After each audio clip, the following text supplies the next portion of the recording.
Hello hi everyone, চলে এলাম আবারও একটা নতুন লং ভিডিও নিয়ে তোমাদের সামনে। আমি কাবেরী। তো আমরা কোথায় যাচ্ছি তোমরা কিন্তু পুরো ভিডিওটা দেখবে, তাহলে কিন্তু বুঝতে পারবে।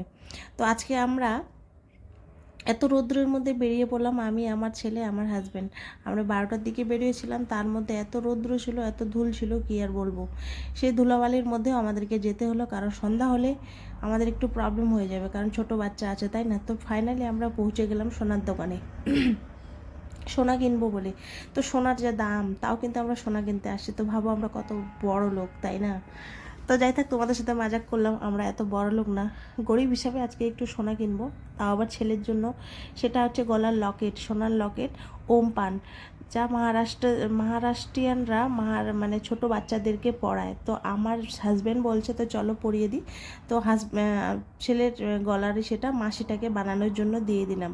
তো দেখো মাসি কিন্তু এখানে বানাচ্ছে সুতো দিয়ে, ভালো করে একদম ওটাকে সুন্দর করে, যেন সেটা খুলে না যায় বা হারিয়ে না যায়, সেটাকে ভালো মজবুত করে দেখো সুন্দর করে বানিয়ে দিল। তো এদিককার ছোট বাচ্চাদের এভাবে পরায়, সোনার লকেট মানে গলায় কালো সুতা দিয়ে পরাতে লাগে, সেটা শুভ মানা যায়। তো যাই থাক, তো ফাইনালি কিন্তু সেটা তৈরি হয়ে গেল। মাসি কিন্তু আমার ছেলেকে পরিয়ে দিচ্ছে, আর ছেলে কিন্তু ভয় পাচ্ছিল প্রথমে প্রথমে, তারপরে চুপচাপ থেকে তার বাবার কোলে তাকে পড়াচ্ছিল, আর আমি এদিকে শ্যুট করছিলাম।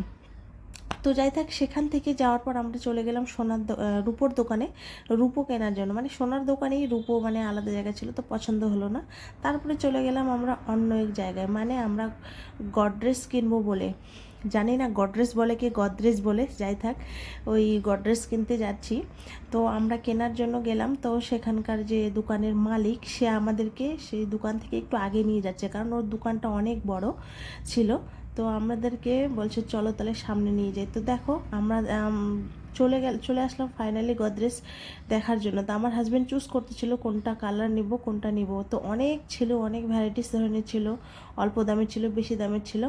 তো আমাদের ঠিক পছন্দ হলো না। তারপরে মালিক কি করলো, আমাদেরকে নিয়ে চলে গেল তার গুডাউনে, বলছে চলো আমার গুডাউনে, ওখানে আরও ভ্যারাইটিস ধরনের আছে, তোমাদের যদি পছন্দ হয়ে যায় তাহলে ওখানে হয়ে যাবে। তো আমরা কি করলাম, এত রৌদ্রের মধ্যে, এদিকে আমার ছেলে থাকছে না, এত সর্দি লেগেছে।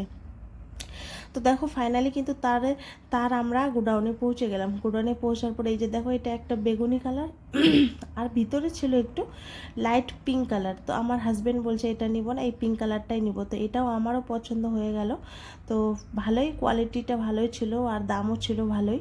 তো দামটা তোমাদেরকে এই মুহূর্তে জানাচ্ছি না, তোমরা কমেন্টে অবশ্যই জানার চেষ্টা করবে, আমি অবশ্যই বলে দিব। তো ফাইনালি আমার চলে গেলাম আবার আমার কাপড়ের দোকানে, কাপড় আমার ছেলের ঠান্ডার কাপড় কেনার জন্য। তো দেখো আমার ছেলেকে এদিকে চশমা পরিয়ে দিয়েছে, সে তো খুব হ্যাপি, প্রথমবার চশমা পরছে।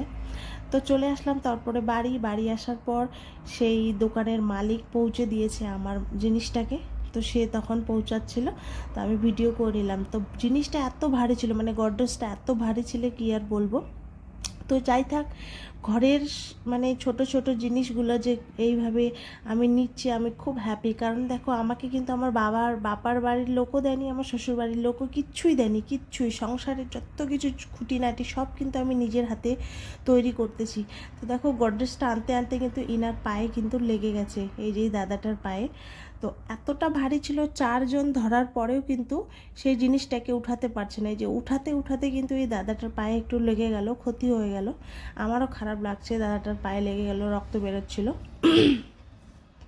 তো ফাইনালি কিন্তু আমার জিনিসটা আমার ঘরে পৌঁছে গেল। আমার তো খুব হ্যাপি লাগছিল, কারণ কি অনেক দিনের মানে আশা ছিল, আর হাজব্যান্ডকে অনেক দিন ধরে বলছিলাম যে আমাকে একটা গডরেজ কিনে দাও কাপড় রাখার জন্য, বলছে ঠিক আছে। তো দেখো ফাইনালি পৌঁছে গেল আমার রুমে, আমি তো খুব হ্যাপি। আর তোমাদের কালারটা বা ডিজাইনটা কেমন লাগলো অবশ্যই কিন্তু তোমরা কমেন্টে জানাবে। তো ফাইনালি দেখো আমার হাজব্যান্ড একটু মুছামুছি করে দিল। তো তোমরা কিন্তু বন্ধুরা অবশ্যই কমেন্টে জানার চেষ্টা করবে যে আমি কত দিয়ে নিয়েছিলাম। তোমরা যদি কমেন্ট করে জানতে চাও অবশ্যই বলে দেবো। তো টাটা, সকালে ভালো থাকবে, সুস্থ থাকবে।